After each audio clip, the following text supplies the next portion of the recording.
Ya hoy terminamos este tema de la tentación y vamos a iniciar. Recordemos que vamos a ver varios libros de puritanos y vamos a continuar con uno de Thomas Brooks que se llama Remedios Preciosos contra las Artimañas del Diablo, así se llama. Tiene un nombre bien diferente, pero el libro es muy profundo y yo creo que vamos a seguir como en esa misma línea en la cual veníamos, que es necesario profundizar. Entonces, vamos a terminar hoy con este tema para que ya dentro de 8 días vamos a iniciar ese libro de Thomas Brooks, ¿cierto? Se llama así, explicadamente Remedios Preciosos contra las Artimañas del Diablo. Listo, como este es el último tema de este estudio que estamos haciendo, el escritor termina bueno, y faltó una vez, ¿cierto? Aquí al final, con cuatro escenarios. Y es importante que profundicemos sobre estos 4 escenarios con el fin que podamos reflexionar. ¿Sí? Dice, ¿qué sucede si usted no vela y ora? Aquí falta una vez, ¿listo? Dice, vamos a mirar 4 escenarios. ¿Qué pasa si un cristiano no se dedica a velar de acuerdo a todo lo que hemos visto, que es estarnos examinando, estarnos reflexionando sobre nuestra vida, conociendo nuestro corazón, conociendo nuestras inclinaciones pecaminosas, estar orando por ellas? ¿Qué puede pasar si yo no velo y oro? Porque recordemos que a pesar de que somos cristianos, el cristiano, hasta un verdadero creyente, puede caer en su devoción, puede que no finalice su batalla, va a perder ciertas cosas en su devoción, igual nunca va a perder de alguna forma su salvación, está hablando del verdadero creyente, pero sí va a vivir momentos angustiosos por no estar pendiente de su devoción ante Dios. Entonces miremos una escena. Dice, imagine que usted ha sido invitado para visitar un hospital. La visita ha sido especialmente preparada para que usted visite solo a aquellos que están en su lecho de muerte. Algunos de estas desafortunadas personas son tan flacas que casi se pueden ver sus huesos. Su piel está pálida, casi ya no les queda fuerza alguna y apenas puede hablar en susurros. Dice, otros están evidentemente en medio de un gran dolor, aunque han sido tranquilizados con calmantes. Todavía hay otros que están sufriendo de una variedad de enfermedades muy desagradables. Mientras que va de cama en cama, usted pregunta a cada paciente cómo es que llegó a su condición actual. Entonces, centrémonos en esta primera ilustración de esta conclusión que se está realizando. Es que nos coloquemos a nosotros en un hospital donde veamos personas que están casi a punto de morir en estados muy lamentables. Entonces, donde la persona empieza a preguntar cómo llegaron ahí, y sigue el escritor hablando sobre esta primera escena. En cada caso, el paciente le dice cuál fue el comienzo de su condición y cómo recibieron las heridas que lentamente le están matando. Seguramente una visita como esta tendría el efecto de hacerlo muy cuidadoso para evitar las cosas que llevaron a estas personas a su lecho de muerte. Entonces, ¿qué conclusión o qué reflexión podríamos sacar nosotros de esta primera escena? Que así como vemos en nuestra parte física que hay muchas cosas que tenemos que tener cuidado para no caer en estados muy lamentables, en nuestra parte espiritual hay muchas cosas que nosotros también tenemos que tener cuidado y estar pendiente y estar alerta para no caer en estados muy lamentables espirituales. Recordemos que a pesar de que seamos creyentes, si nosotros no somos serios en nuestra devoción, si nosotros no somos disciplinados en nuestra devoción, podemos caer en estados muy lamentables, así de la misma forma como hay personas que no cuidan su estado de salud y por no cuidar su estado de salud pueden llegar a puntos muy graves. Ese es el primer escenario. Miremos el segundo. Segunda escena. Imaginen una visita a un país donde todavía se lleva a cabo la pena de muerte. Durante su visita le llevan a una prisión donde conoce a todos los criminales condenados a muerte. Al conocer a cada uno de estos criminales, usted le hace la misma pregunta: ¿qué le trajo a este trágico fin? Imagine que cada prisionero le contara exactamente la misma historia. Una visita como esta tendría el efecto de hacerle muy cuidadoso para evitar que le pasara lo mismo a usted. Entonces, el primer escenario que vimos era con respecto a un hospital. Ahora vamos a un segundo escenario con respecto a la cárcel. Entonces, aquí el escritor está dándonos la imagen de personas que llegaron a la cárcel por no tener cuidado ni obedecer las leyes que se estaban destinadas en cada nación, y por quebrantar esas leyes lo llevaron a estar en la cárcel. Eso también da para reflexionar con otros con respecto a que nosotros también debemos ser obedientes a nuestro Dios. ¿Sí?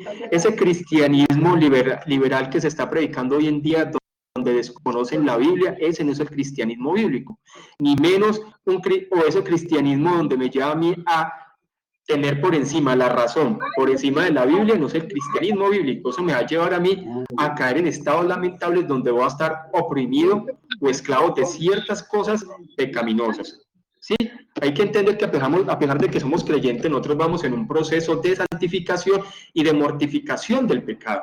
Pero si un creyente no es sabio y si un creyente es negligente en su parte de santificación, puede caer también en pecados que le van a hacer mortificar y angustiarse en su vida. Listo. Segundo escenario, ahora vamos para el tercero.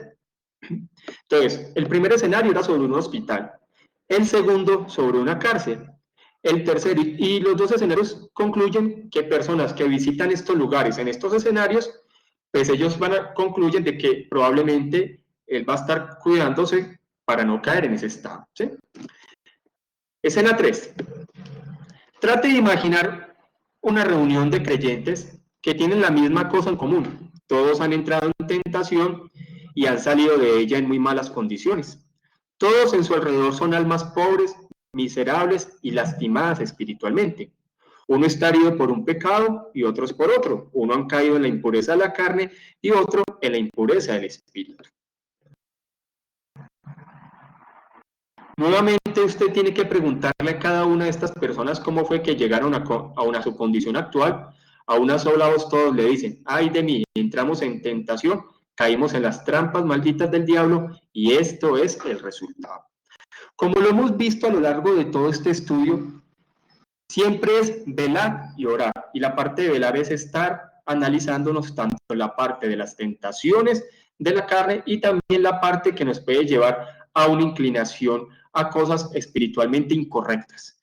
Entonces, el primer escenario era sobre un hospital, el segundo sobre una cárcel y el tercero sobre una iglesia donde diferentes hermanos, ciertas personas, cayeron en estados lamentables tanto de las tentaciones de la carne como también en ciertas condiciones espiritualmente incorrectas. ¿Sí? Ahora, escenario 4. Recordemos que eran 4 escenarios que son conclusiones con el fin para llegar ya al tema principal de esta conclusión de este estudio. Escenario 4. Imagine que fuera posible visitar el lugar de los condenados en el infierno y ver las pobres almas que yacen en cadenas de tinieblas y escuchar sus gritos y lamentos. Escuche los que estas pobres almas dicen, ¿qué están diciendo? ¿No están maldiciendo sus tentadores y las tentaciones que les condujeron a este lugar maldito? La realidad de tal sufrimiento y angustia desafía la imaginación, pero eso no cambia su realidad. ¿Puede usted pensar en tales cosas y no toma más en serio el peligro de entrar en la tentación? Entonces, recapitulemos aquí los 4 escenarios que vimos, de los cuales nos lleva a reflexionar sobre el cuidado que debemos tener sobre nuestra vida como creyentes. ¿Sí? Es importante que trabajemos en nuestra devoción y que trabajemos en nuestro crecimiento espiritual, ¿sí? Y tengamos una verdadera piedad, como la palabra lo indica. Entonces, el primer escenario fue un hospital, el segundo fue una cárcel, el tercero fue una iglesia y el cuarto fue el infierno, personas que llegaron allá por dejarse llevar por sus pasiones y desórdenes de su corazón. Recordemos que el corazón es muy engañoso y puede generar muchas cosas que nos van a llevar a desviarnos de la palabra de Dios. Esos son los 4 escenarios. Ahora sí, vamos a mirar algo acá. Dice, Salomón nos habla de los simples e ignorantes que siguen los pasos de la mujer extraña, ¿cierto? Y también puede ser guiado hacia las mujeres por dejarse llevar también por las pasiones, de igual la misma forma como los hombres. Salomón llama a estas personas simples e ignorantes. Quiere decir que si nosotros nos dejamos llevar por lo que nuestro corazón nos indica, por las pasiones internas, y también nos dejamos llevar por la cultura de este mundo y no nos centramos en la palabra, la Biblia llama a esas personas simples e ignorantes. Coloca el caso de los hombres, ¿cierto?, que se dejan llevar por mujer extraña por querer suplir una necesidad sexual, de alguna forma, como lo manifiestan muchos hombres en la actualidad, y puede ser una gran tentación para todos nosotros también. Dice Proverbios 9:18, y no saben que allí están los muertos, ¿cierto? Dice, que siguen los pasos de la mujer extraña y no saben que allí están los muertos. También llama a ese camino de la mujer extraña, camino del sepulcro, son su casa. Y también dice, y sus pies descienden a la muerte. Este es el por qué son tan fácilmente engañados y seducidos. Dice, es lo mismo con todas las clases de tentación. ¿Cuán pocas personas saben que la tentación conduce a la muerte? Quizá la gente creyera esto y considerara seriamente hacer donde la tentación conduce, sería más vigilante y cuidadoso. Recordemos que la conclusión que hemos tenido en estos estudios es la siguiente. Nosotros no solamente debemos reconocer cuando pecamos, sino que debemos también entender cuáles son las tentaciones que me llevan a pecar. No debemos ser solamente conscientes cuando caemos en pecado, debemos ser conscientes de las tentaciones y de todo eso que me lleva a caer en pecado. Esa es la gran diferencia. Por eso el cristiano tiene que estar alerta, porque hay tentaciones muy sutiles. Satanás es muy sutil y mi corazón es un enemigo que yo tengo adentro. Eso debemos entenderlo así. Es como si yo tuviera un enemigo que me traiciona constantemente. Ese es mi corazón. Y el pecado y la tentación es muy sutil y yo tengo que estar velando. Y cuando yo vea algo que no está bien, confesando a Dios y clamando para que sea Dios dándome, así como vimos hace 8 días, de su gracia para salir de la tentación o para resistir de la tentación sin caer en pecado. Seguimos ahí. Es una lástima que muchas personas rehúsan creer esto y piensan que pueden jugar con la tentación y que por fin todo terminará bien. Esos son personas ignorantes y simples. Estas personas olvidan o ignoran la advertencia. Dice, la advertencia, el mundo está lleno de tentación. Hay que entender que el mundo está lleno de tentación y nosotros como cristianos no podemos tener la actitud orgullosa de creernos los fuertecitos, de creernos los que la tenemos toda la ganada, ni de creernos muy conservadores y de creernos mejor que otros, porque ahí el que mire que está firme, ¿cierto? El que piense que está firme, mire que no caiga. Y eso es para todos nosotros. El mundo está lleno de tentación y no debemos desconocer esa realidad. También está lleno de los casos trágicos de muchos que han sido tentados para su ruina. Por lo tanto, es el camino de la sabiduría hacer caso del llamamiento de Cristo de velar y orar. No cuando ya estemos en pecado, no. Velemos y oremos aún antes. Y estemos reflexionando y meditando sobre nuestra vida diariamente. Entonces, Jesús dijo, velad y orad. Vamos a ver estos puntos finales.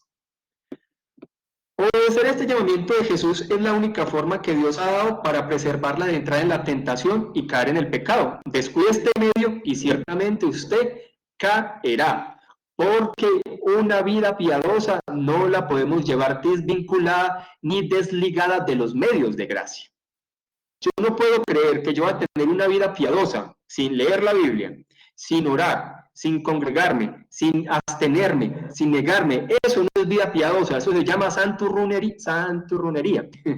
¿Sí? Que es creerme santo, pero realmente no serlo. Yo debo tener medios de gracia y entender los medios de gracia y obedecer, que yo debo velar y orar. ¿Sí? Es importante. No se alegue a sí mismo de esto, no le podría suceder, ¿cierto? Podemos, cuando nosotros podemos tener un tiempo de madurez espiritual, podemos creernos muy firmes, pero ahí también hay una advertencia, ahí también es donde más cuidado debemos tener. Dice, quizás usted es un discípulo maduro y avanzado con un odio santo hacia el pecado, que le hace pensar que sería imposible que usted fuera seducido por ciertos pecados. Pero como hemos dicho, 1 Corintios 10:12, el que piensa estar firme, mire que no caiga. Y debemos estar pendientes de que si hay ciertas cosas que llegan sobre nuestra vida, ¿cierto? Y yo me puedo creer muy fuerte y ya muy maduro espiritual, que yo ya creo que soy capaz de resistir muchas cosas, tenemos que tener cuidado y no enceguecernos por el orgullo ni enceguecernos por la prepotencia, porque la prepotencia y el orgullo no me deja ver mis propios errores ni me deja ver mis propias fallas. Siempre debo permanecer humilde y estarme evaluando constantemente. Sigamos avanzando para que podamos finalizar. Dice, quizás usted ha recibido mucha gracia en el pasado, pudiera haber disfrutado experiencias maravillosas, pudiera haber hecho grandes resoluciones para estar firme. Ninguna de estas cosas le preservará de caer a menos que usted se ponga a velar. Yo conozco muchos creyentes que dicen, es que yo perdí mi primer amor. Eso es como que es común. Es que yo antes leía más la Biblia, antes oraba más, antes era más santo, antes no tenía tantas tentaciones. Y es que creyeron que la vida cristiana solamente era de inicios, y hay veces a medida que vamos creciendo y madurando, Dios también de alguna forma va dejando también que nosotros entendamos que debemos ser responsables en nuestra vida cristiana, y por eso es que hay veces viene una declinación sobre nuestra devoción. ¿Sí? Por eso debemos velar y orar, y debemos tener esas disciplinas espirituales claras. Dice Marcos 13:37, lo que a vosotros digo, a todos los digo, velad, velad. Debemos velar es siendo conscientes, mirando la palabra, que la palabra sea como un espejo para nosotros, donde nosotros estemos examinándonos y mirando qué cosas están mal en mi vida, y empezar a pedir perdón. Si hay cosas de la palabra que a mí no me gusta, el problema no es la Biblia, el problema soy yo. Y yo debo estar moldeándome a lo que la palabra dice. Dice, quizás a pesar de su descuido en el pasado, el Señor te ha preservado de entrar en la tentación. Si así es, no presuma que el Señor continuará siendo bondadoso. Porque si nosotros somos descuidados con nuestra devoción y con nuestra vida cristiana, podemos ir avanzando, y el Señor nos pudo haber guardado muchas cosas en el pasado, pero el creyente tiene que madurar. Y hermanos, eso es para todos. Nosotros no nos podemos quedar en un kindergarten espiritual toda la vida. Nosotros tenemos que madurar en el cristianismo. Tenemos que ir viendo una evolución o un crecimiento de nuestro carácter. Tenemos que ir viendo un crecimiento de nuestro entendimiento espiritual. Tenemos que ir viendo un crecimiento de nuestra devoción, que podemos tener tentaciones muy fuertes, y en muchas ocasiones nos van a ganar y todo eso, pero eso nos tiene que llevar a crecer más. No a menguar más, sino a crecer más. Por eso es un llamado a despertar. A despertar. Seamos agradecidos por Dios que nos ha guardado, y por jugar, porque a veces jugamos con la tentación o jugamos con muchas cosas, y el Señor nos ha guardado de caer en cosas terribles y vergonzosas. Pero no quiere decir que si vamos a seguir jugando de esa forma, el Señor siempre nos va a seguir guardando. No. El Señor nos va a dar lo que quiere nuestro corazón. Y es la pasión y los deseos que a veces van en contra de la voluntad de Dios. Por eso, seamos agradecidos con la ternura y la paciencia de Dios, y pongámonos a velar antes de que sea demasiado tarde. Si nosotros nos analizamos y sabemos que hay algo que a Dios no le agrada, confesémoselo a Dios. Clamemos para que Él nos dé su gracia para poder salir de eso. Pero no sigamos consintiéndolo, ni sigamos ahí como un círculo vicioso, sino salgamos y clamemos a Dios antes de que sea demasiado tarde, porque el fruto del pecado es la muerte. Si usted no cumple este deber, en una forma u otra, en una cosa u otra, con maldad espiritual o carnal, usted será tentado y ensuciado. Con la tentación no se juega, y no nos podemos creer muy fuertes porque somos muy débiles, a pesar de llevar muchos años en el cristianismo. Otro punto, entonces el primer punto era velar y orar. El segundo punto es, Jesús siempre está viéndonos. Eso también lo debemos de entender. Nosotros podemos contristar al Espíritu Santo por nuestras actitudes. Esa idea de que el Señor siempre nos perdona es una gran realidad. Pero también sabemos que cuando nosotros somos constantes en algo que sabemos que les agrada a Dios, Dios nos deja para que veamos el fruto de esa tentación con la cual estábamos jugando. Entonces tengamos cuidado, que podemos contristar al Espíritu Santo, podemos contristar a nuestro Señor. Y nosotros sabemos cuándo contristamos al Espíritu Santo de nuestro Señor, porque nuestra conciencia nos acusa de que algo está mal. ¿Qué cree que el Señor Jesús piensa y siente cuando Él ve una tentación acercándose a usted y usted está bien dormido? Porque podemos estar dormidos, sin obedecer la palabra, sin tener un discernimiento bíblico, podemos estar dormidos. Debe contristarle el verle exponiéndose a un peligro tan serio cuando le ha dado advertencia tras advertencia. Es porque el Señor advierte, hermanos. Eso hay que entenderlo, mire. Eso es claro. Cuando hay algo que está en nuestras vidas, cuando hay tentaciones muy fuertes en nuestras vidas y nosotros no despertamos, ni le entregamos eso a Dios, ni clamamos a Dios, ni somos sinceros con Dios, Dios también nos advierte a través de su palabra, nos advierte a través de muchas cosas que suceden a nuestro alrededor, nos advierte aún de sucesos que suceden, que pueden pasar a otras personas, pero sí y siempre hay advertencias. Ya es nosotros o nuestra rebeldía que a veces no escuchamos lo que Dios nos advierte y pasamos por alto esas advertencias y después llegan las situaciones duras y en lugar de reconocer que fue por mi culpa, le empezamos a echar la culpa a Dios. No es así, tenemos que ser maduros y responsables. Cuando Jesús vivía en la tierra, él consideró la tentación aún y cuando todavía no le llegaba. Él dijo, viene el príncipe de este mundo y él nada tiene en mí. O sea, nosotros no solamente debemos ser conscientes cuando ya estemos en la tentación, sino conocernos. Debemos conocernos qué es lo que a nosotros más nos tienta. Debemos conocernos qué es lo que más nos cae mal a mí en mi parte de la devoción cristiana. Yo debo conocerme. Si yo no me conozco, voy a ser una persona simple e ignorante de la tentación. Yo debo conocerme para saber cuando algo viene y cuando algo se acerca, y yo debo ser consciente de que eso me puede perjudicar. Nos atreveremos a ser negligentes teniendo su ejemplo y sabiendo que Él nos ve. Podemos, algo aterrador de una verdadera devoción cristiana es ser negligente en nuestro crecimiento espiritual.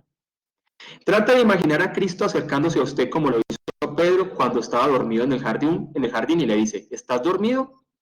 ¿No podrás velar conmigo ni una hora? Y yo también te debe llevar a reflexionar. Estamos en un momento donde estamos dormidos, donde hay cosas que están a nuestro alrededor que sabemos que están mal, pero no despertamos ni queremos tomar cartas en el asunto. Debemos despertarnos, ¿sí? Y entender que debemos ir camino a nuestro Señor y ser sinceros con Él y clamar. ¿No estaría usted contristado si Cristo tuviera que regañarle así? ¿Cómo se sentiría al escuchar la voz de Cristo como un trueno del cielo en contra de su negligencia, tal como ocurrió con la iglesia de Sardis? Y la pregunta es que debemos reflexionar es, ¿estamos siendo negligentes en nuestra devoción cristiana? Reflexionemos. ¿Estamos siendo negligentes? ¿Estamos siendo simples? ¿Estamos siendo ignorantes? ¿No estamos siendo precavidos? Eso todos nosotros nos tenemos que hacer esas preguntas.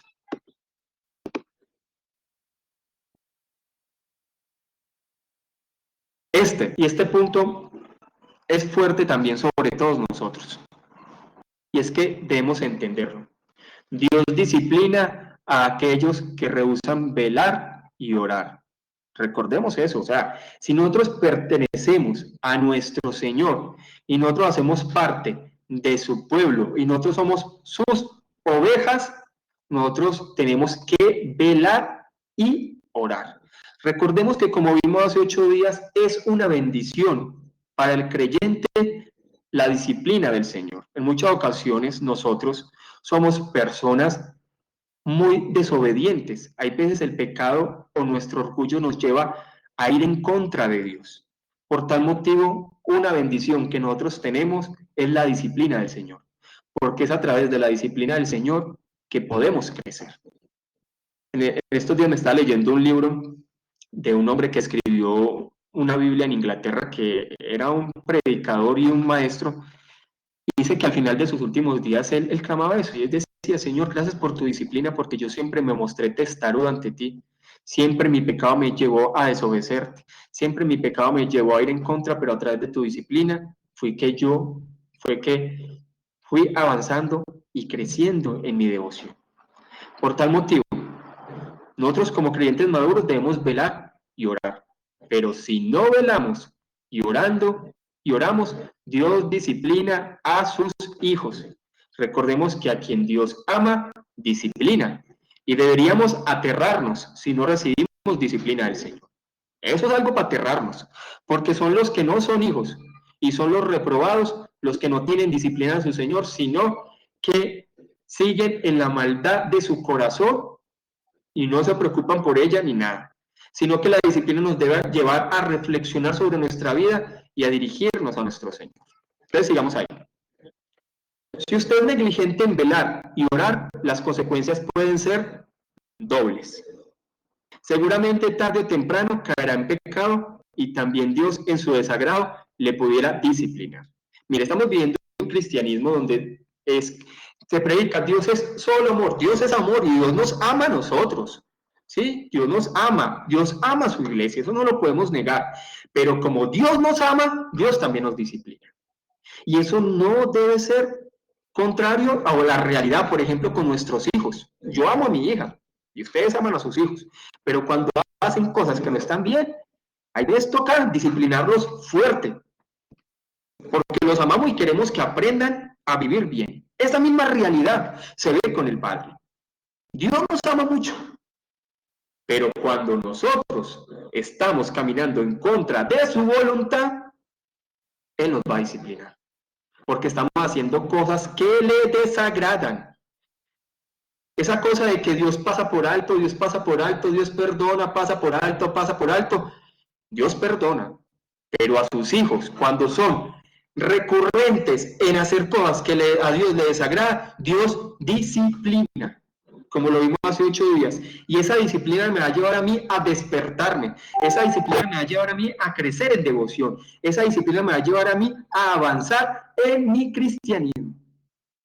Digamos, caer en pecado es malo, pero Dios pudiera añadir alguna disciplina o juicio. Le convencerá de su enojo y su desagrado. Dios mismo nos convencerá. Porque nosotros podemos ser muy testarudos y decir, no, es que esto es algo que a mí me agrada, no, es que esto es algo que yo tengo la libertad, ¿sí? Pero como somos hijos de Dios y hemos tenido entendimiento y su palabra, Dios mismo nos va a mostrar que ciertas cosas que estamos haciendo no son de su agrado.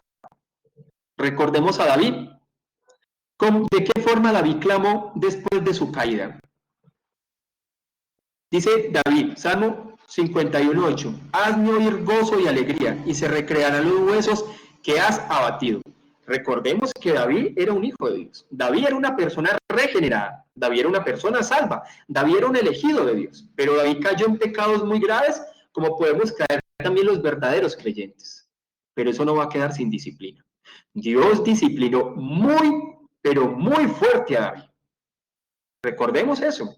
Dios disciplinó muy fuerte a David. Por eso David decía en el Salmo 51, hazme oír gozo y alegría y se recrearán los huesos que has abatido. Salmo 32:4. David supo lo que significaba sentir la disciplina de Dios. David sabía. Nosotros también debemos entender eso. No podemos dejarnos llevar por ese cristianismo liberal actualmente y decir, Dios es perdonador, a Dios pues sí, Él me perdona, su gracia, y esa gracia tan liberal. Recordemos que un entendimiento falso de la gracia puede ser irnos hacia el liberalismo o irnos hacia el legalismo. Pero esa forma de que, sí, Dios perdona y seguimos con nuestras condiciones que a Dios le desagrada, está mal. Debemos recapacitar todos nosotros, porque todos nosotros tendemos a desobedecer a Dios. Todos nosotros, nos dejamos guiar por nuestro corazón y nuestro corazón crea muchos ídolos y crea muchas cosas que están mal, o nos dejamos llevar por la cultura, por muchas cosas, por no ser conscientes de la palabra de Dios. Pero David supo lo que era sentir la disciplina de Dios. Para David los deleites del pecado fueron temporales, porque eso también puede pasar con nosotros como creyentes. Si nosotros somos verdaderos creyentes, podemos dejarnos llevar por los deleites del pecado, pero van a ser temporales, no los duden, porque Dios va a venir a disciplinar. Nuestro Señor es un Padre que ama, y como es un Padre que ama, disciplina a sus hijos. Dice, el Señor libre y verdaderamente le perdonó, pero aún así le disciplinó severamente. Miremos un momentico 2 de Samuel 12. ¿Cómo fue la disciplina de Samuel?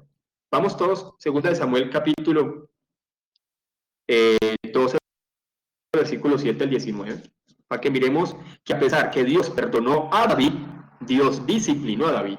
Hoy en día parece que solamente se predica, Dios perdonó a David, hasta ahí. No, pero olvidamos que Dios disciplinó muy fuerte a David y Dios a quien ama, disciplina. Segunda de Samuel 12, 7 y 19. Dice,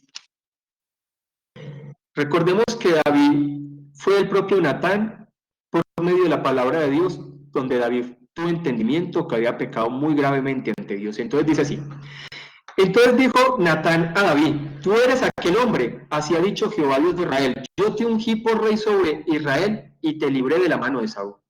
Y te di la casa de tu señor y las mujeres de tu señor en tu seno.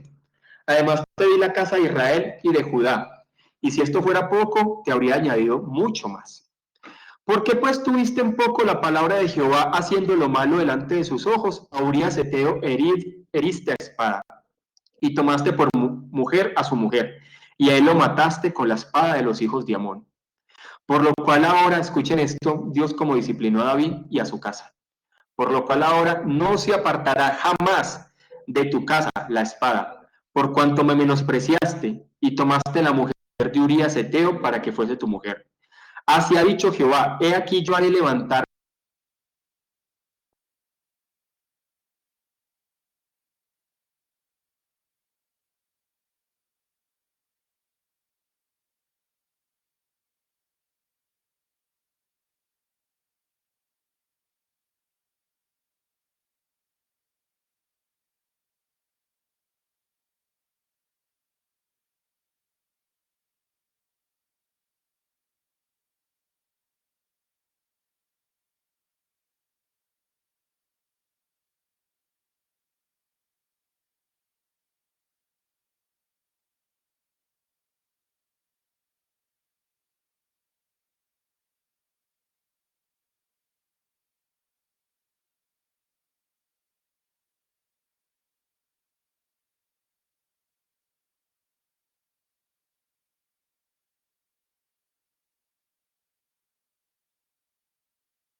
Hola hermanos, qué pena que a mí me suceden unas cosas más graciosas.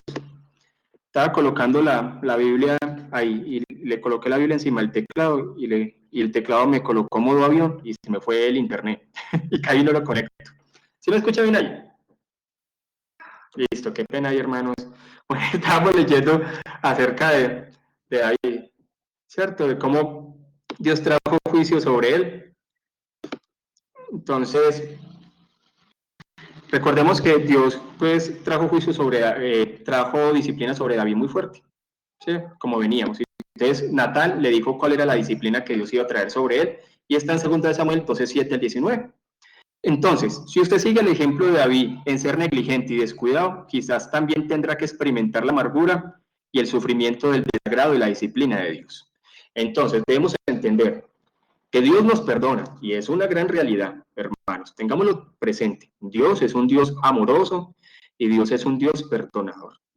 Pero si somos constantes en muchos pecados en nuestras vidas, Dios nos disciplina, así como disciplinó a David.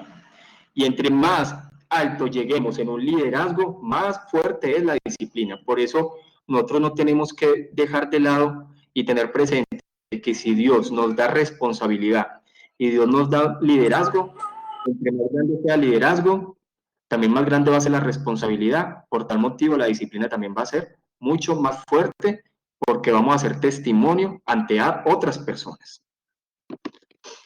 Sigamos acá. Entonces, ya esta última diapositiva. Una última palabra, no se enrede con ninguna cosa que le conduzca a la tentación. Debemos ser conscientes de que hay muchas cosas que pueden llevarnos, por eso nosotros debemos ser conscientes no solamente cuando estemos en pecado, sino también cuando venga tentación o también cuando nosotros conozcamos que yo me puedo enredar en algo que me va a hacer mal a mi vida espiritual. ¿Sí? Entonces, evitemos toda apariencia de mal y todos los caminos que conducen a él y clamemos a Dios para que él sea ayudándonos. En especial, vigile cuidadosamente cualquier cosa en el pasado que lo ha conducido a tropezar, por eso nos debemos conocer. Si yo sé qué cosas me han llevado a mí a tropezar en el pasado, si yo sé qué cosas me han llevado a mí, qué cosas yo soy débil y qué cosas yo soy recurrente a pecar, yo debo cuidarme y tener cuidado de vigilar sobre eso. No seas como el mulo o el caballo que no tienen discernimiento y cuyo brío hay que domar con brida y freno para acercarlos a ti. Entonces nosotros no debemos ser ni como el mulo ni como el caballo, sino tener discernimiento y pedirle a Dios discernimiento para avanzar en nuestra vida cristiana. El Salmo 32, 9 al 10 dice: muchas son las calamidades de los malvados, pero el grande el Señor, Él vuelve a los que Él confía. Entonces, nosotros podemos caer en cosas graves, en pecados graves. Dios nos va a disciplinar y pueden ser disciplinas que nos van a llevar a pensar en Él y a depender de Él, pero es por su amor y debemos creer que es por medio de su amor que Él nos lleva a crecer. Y en medio de las disciplinas y en medio de las dificultades fuertes que Dios por su providencia nos permita pasar, nos debe llevar a santificarnos y nos debe llevar a confiar más y más en Él. ¿Listo? Aquí terminamos este estudio de la tentación. El pecado de los padres puede traer consecuencias en los hijos, como en el caso del pecado de David, que trajo consecuencia enfermedad y la muerte de su hijo. Hay que entender algo. Recordemos que cuando cada persona es responsable ante Dios, esa idea que ves en los carismáticos de maldiciones generacionales, pueden ser de forma cierta en el mundo, ya que los hijos siguen el mismo mal ejemplo de sus padres. Pero si es un creyente que se centra en Dios, miremos que hay la descendencia de David, muchos de la descendencia de David estuvieron firmes y protegidos por Dios. No obstante, fueron los descendientes de David que declinaron, que realmente muchos de ellos parecerían que no eran ni verdaderos hijos de Dios, que vino sobre ellos todas esas consecuencias. Sí, pero hay que entender lo siguiente, hay consecuencias por nuestra propia responsabilidad, pero cada uno es responsable ante Dios de su devoción. ¿Sí? Hay veces no entendemos bien esa parte, pero todos somos responsables ante Dios de nuestra devoción. Y si seguimos el ejemplo de nuestros padres, van a venir esas mismas consecuencias que vinieron sobre nuestros padres, sobre nuestros hijos. Miremos lo que pasó sobre Salomón. Salomón al final de sus días también empezó a declinar en su devoción. Lo mismo muchos de los descendientes de Salomón, ¿sí? De los de David, también empezaron a declinar sobre su devoción. Pero cuando se levantó un rey que era conforme al corazón de Dios y siguió los mismos caminos de David en su devoción, Dios lo respaldó. Hay que entender eso. Estamos hablando de seguir los mismos pasos en sus pecados. Pero o sea, a mí sí hay bendición cuando seguimos los mismos pasos en su devoción, pero no es por nosotros mismos, por la gracia de Dios. No obstante, no es algo pasivo, es una responsabilidad que todos nosotros tenemos con la parte de los medios espirituales, con los medios de gracia. Bueno, a ver, una persona antes de terminar que me diga qué le pareció todo este estudio, los que estuvieron bastante tiempo en este estudio, ¿qué les pareció? Recordemos que dentro de 8 días vamos a iniciar uno nuevo que se llama así, es de Thomas Brooks, Remedios Preciosos contra las Artimañas del Diablo. Es bueno, es un buen libro. Es profundo también y vamos en la misma línea. Alguien que me quiera dar como un aporte sobre qué le pareció este estudio de la tentación de las diferentes lecciones que tuvimos. Ninguno. Así sea por escrito. O si tienen micrófono, pueden colocar. Pero yo voy organizando aquí. Queremos ver qué escribe Emerson. No sé quién quiera hacer un aporte de esto. A mí me pareció, para mí también fue edificante este estudio, hermanos. Así como para ustedes, para mí también fue muy edificante y también aprendí bastantes cosas y me ayudó a tener claridad también sobre muchos temas. Veremos qué dice Emerson. Recordemos que en 2 minuticos vamos a terminar, leemos lo que dice Emerson y recordemos que inmediatamente voy a habilitar la otra sala para iniciar a las 11. ¿Listo? Esperemos acá un momentico ya.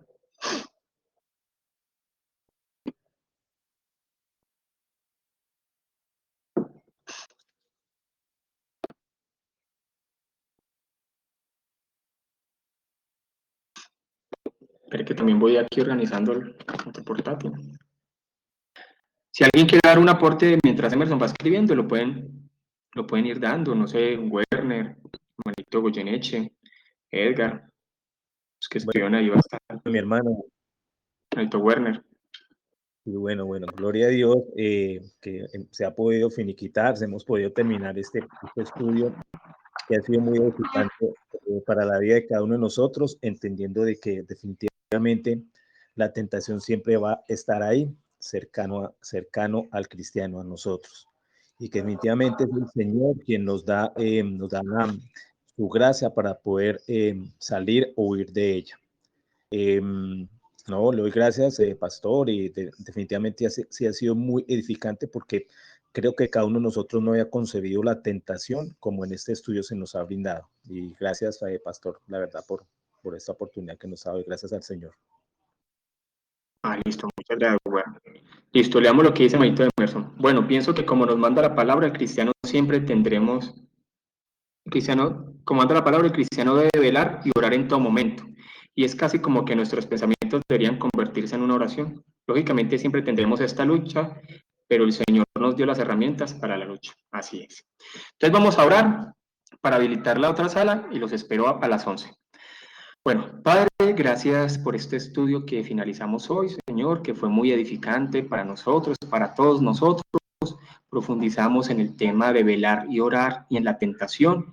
Gracias, Señor, porque tú eres nuestra ayuda, tú eres nuestro guía y tú nos direccionas, Señor, para que podamos avanzar en nuestra fe, para que podamos avanzar en nuestro crecimiento como creyentes. Te amo a ti, Señor, la gloria y la honra. En nombre de Jesús. Amén y amén. Bueno, hermanos, voy a habilitar de una vez la siguiente sala para que puedan ir ingresando. Dios los bendiga.